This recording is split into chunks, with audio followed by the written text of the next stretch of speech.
Today I'm going to show you the Mike Jensen mod for your F4i with a banana subframe and seat. So this is the banana seat, and then in here this piece of wood. This is what is considered the Mike Jensen mod. Pretty much just a piece of material that rests up against the subframe back there, and then also up on the back portion of the seat, kind of where you're stepping. Pretty much all it does is creates like a bracket to prevent your seat from cracking and breaking. And this is pretty important for guys who are doing lots of combo work and you're jumping all around on the seat.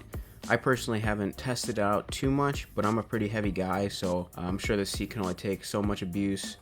I've seen some aftermarket subframes that actually have like a piece of metal that's welded here and it acts like a bracket, which is a much cleaner finish than this is, but this does the trick. I'm going to take the seat off in a little bit and show you a more in-depth look what it looks like on the inside, what modifications I made to the seat. You can already see kind of there that I dremelled away some of the plastic. That was kind of due to the first iteration of this mod until I figured out a better way for it. You can kind of tell that it doesn't really touch. You might have to trim some of that plastic. I'll pop the seat off here. I mean, you can see the other modifications are just screws and nuts on both sides, and then obviously the seat latch in the back, so the seat's locked in 3 places and supported with the Mike Jensen mod here. This idea came from Top Notch's F4i video, which it's called the Mike Jensen mod because I believe the legend Mike Jensen used to ride F4i's, and I'm assuming he probably came up with this to help reinforce the seat a little bit. But let's pop the seat off and you'll see what I did on the inside. That's all it is. It's just a piece of wood. I got 3 zip ties that go around this bar on the subframe, and then I kind of shaped it out to match the geometry of the underneath of the seat.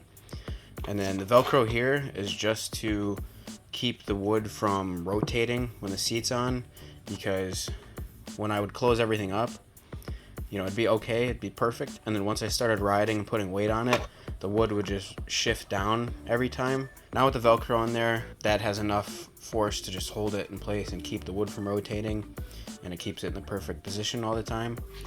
And on the seat here, this was my first attempt at the Velcro. I completely missed the lineup here, but this is where it actually goes. Those 3 spots match up here, here, and here.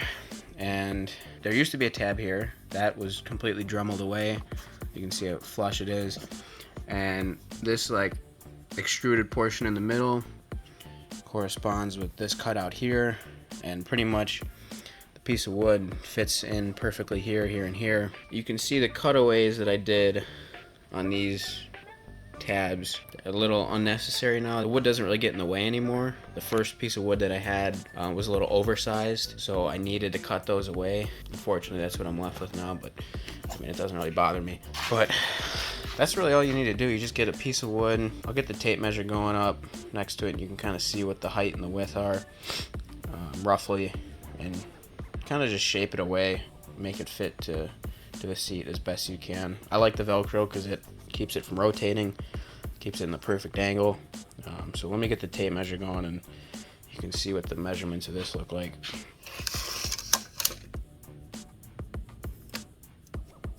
So it's roughly about 5.5 wide, and then about 3 inches tall. You can kind of see where that dip is in the middle. You kind of see where the cutouts are there too. It's about 1.5 inches in from the left, and then the other one starts about 4 inches in from the left. And then this is just a normal 2x4 1.5 inches. Without the seat on, this is what you're looking like. It doesn't rest on any of these wires here. I mean, you got some clearance down there, and it's really just resting on that crossbar of the subframe.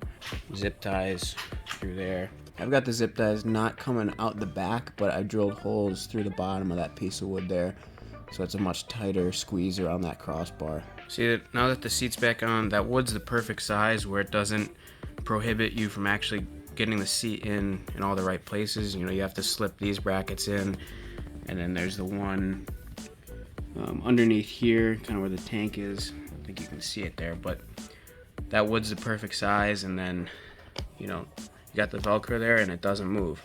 You know, it's locked in there and there, so just get you a piece of wood, or you know, you can use a better material. This mod's pretty simple, and you know, does a good job reinforcing the seat there, so you don't have to worry about hopping around and, you know, blowing a seat out and having to replace it. Hottest stash in the carpet. Yeah, we trapping out apartments. I ain't done when you start shit.